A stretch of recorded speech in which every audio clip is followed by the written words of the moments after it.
Why have one income stream when you can have 7? If there's one thing that I love more than my lavender and honey ice cream, and that is making money, especially passively. So I'm gonna share with you my 7 income streams as a clinical physician, how I built them and how you can too.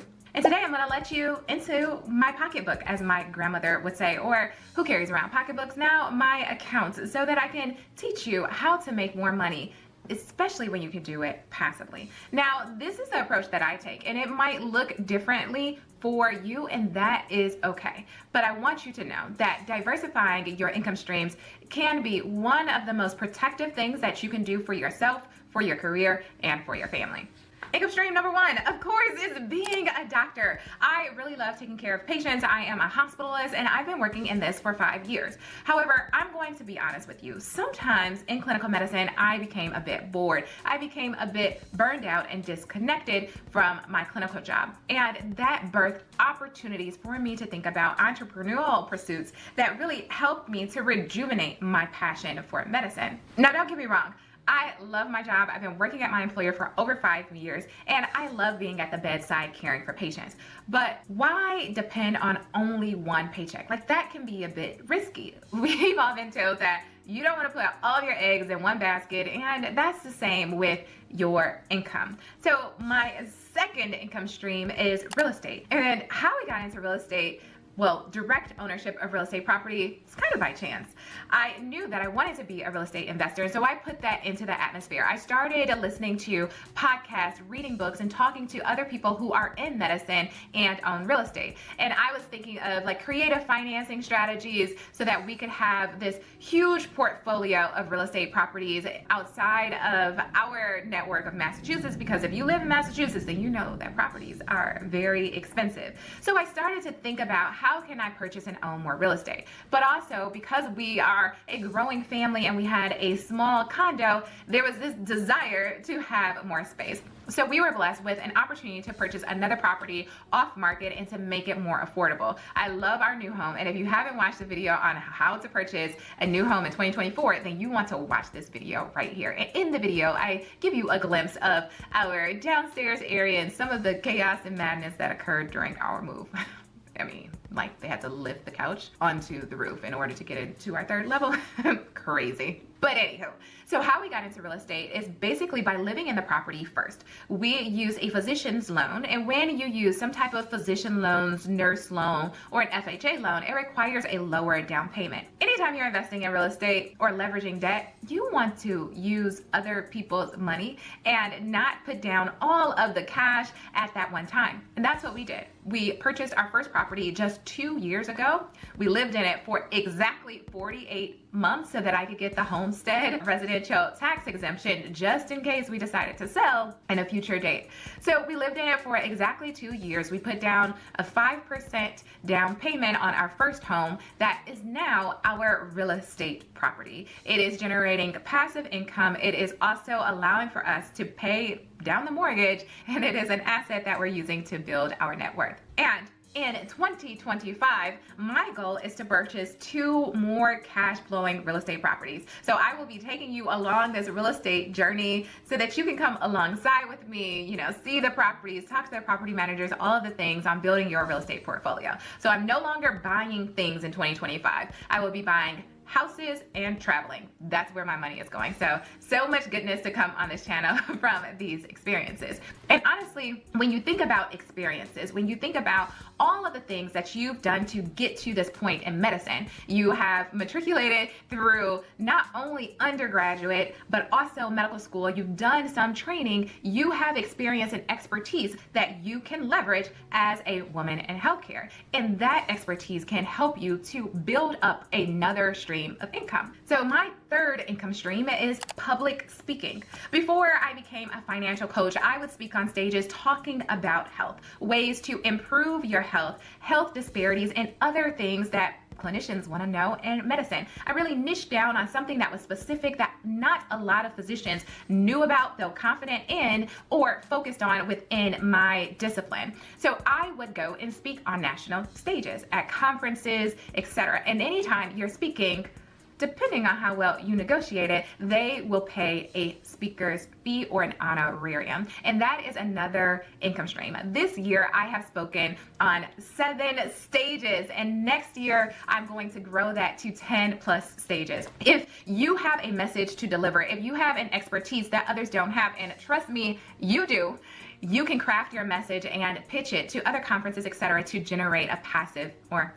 maybe it's not so passive, but an alternative income stream. And my 4th stream of income, of course, is investments. I mean, everybody wants to invest. Everybody loves to invest. And outside of real estate, we have investments in the stock market and also in oil and gas. When you're investing in the stock market, well, at least for me and my strategy is set it and forget it. I'm not one who's trading stocks and picking stocks for short wins, right? I'm a long-term investor, and I put the money in the stock market every single month using dollar cost averaging, and basically, I just leave it there. I just leave it there. I look at it periodically to see if there are any shifts that I need to make, see if there are any opportunities for tax loss harvesting. But for the most part, it is set and forget it. And that is generating additional income for us. I recently evaluated our investments, and some of them are earning 27% this year, which is crazy, right? Not all of them are doing that well, but some of them are. And that is money that I am making my money literally work harder for me than I do for it. Remember, when we think about medicine, burnout is so high. There are studies who show that 1 in 2 physicians, including resident physicians,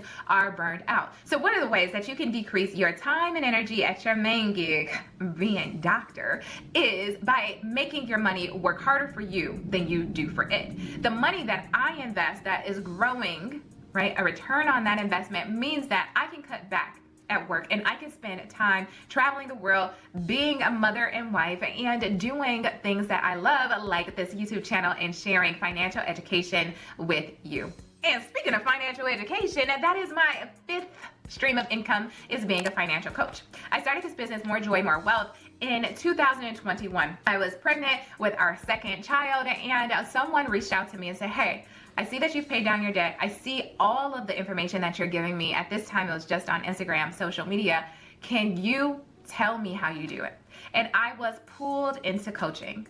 And I'm so grateful for that woman. She didn't know if I had been a coach before, but she just knew that I had done something that she desired to do. And we collaborated, worked together, and helped her to create a strategy for her student loan debt, helped her to manage her finances in a new marriage, and helped her to get over some of the fears and anxiety about investing so that she can start generating passive income herself. And honestly, I love financial coaching. It is one of my greatest joys to be able to help women along this journey. And I'm so grateful that not only is this something that I would do for free, I mean, literally have done it for free on this YouTube channel, right? Doing it for free, but I get paid for it. And it is an additional stream of income that I can use for myself, for my family, and to accelerate our wealth generation. And I don't know if you know this, but Brooke, yeah, my daughter, so my 1st child, she is actually a model. And you're like, wait, Brittany, are we talking about your income streams and not your daughter's income streams? That's right. Let me get to the main point.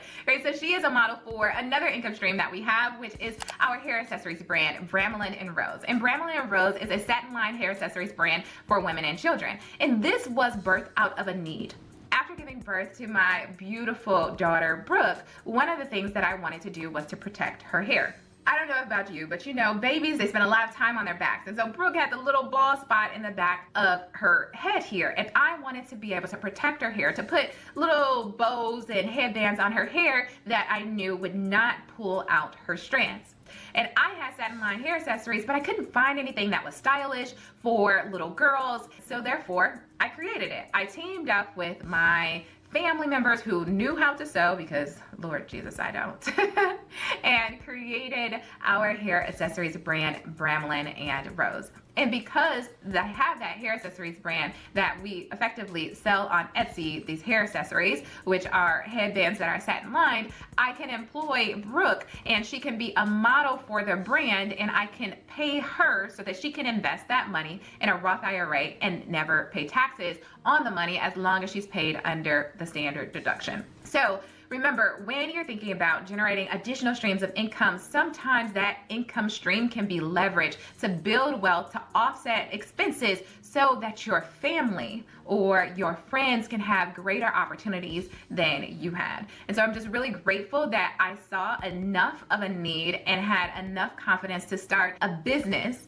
and hair accessories and selling those products. Whether it is services like my financial coaching business or a product like my hair accessories brand, Bramlin and Rose, wherever you are, you as a clinician can create a stream of income. Now, it's not all passive. It takes some work, but as long as you are doing what you love, then why not diversify?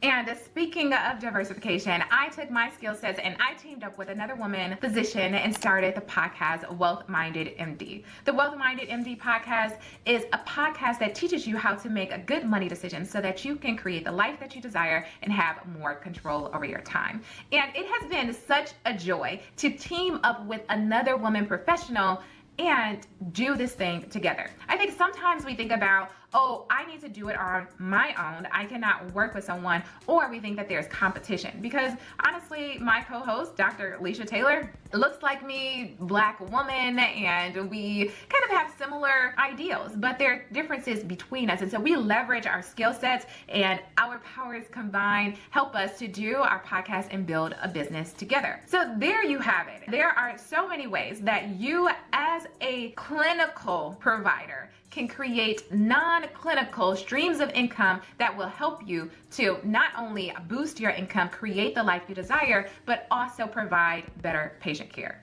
There are studies that show that when you are burned out, there is a dissociation that occurs. And that means that you no longer feel that connection, that passion, that drive to stay at the bedside, to document appropriately, and it shows that there's lower quality of care for providers who are burned out. So let me help you. Let me encourage you to say that building additional streams of income is possible for you and could help you do the thing that you were once or are still so passionate about. So I'm gonna keep doing my main gig as a clinician at the bedside, and I'm gonna keep doing my side gigs as financial educator, speaker, investor, and owner of the hair accessories brand and company Bramlin and Rose. And I would encourage you to just let me know in the comments, like, which one of these ideas can you start today?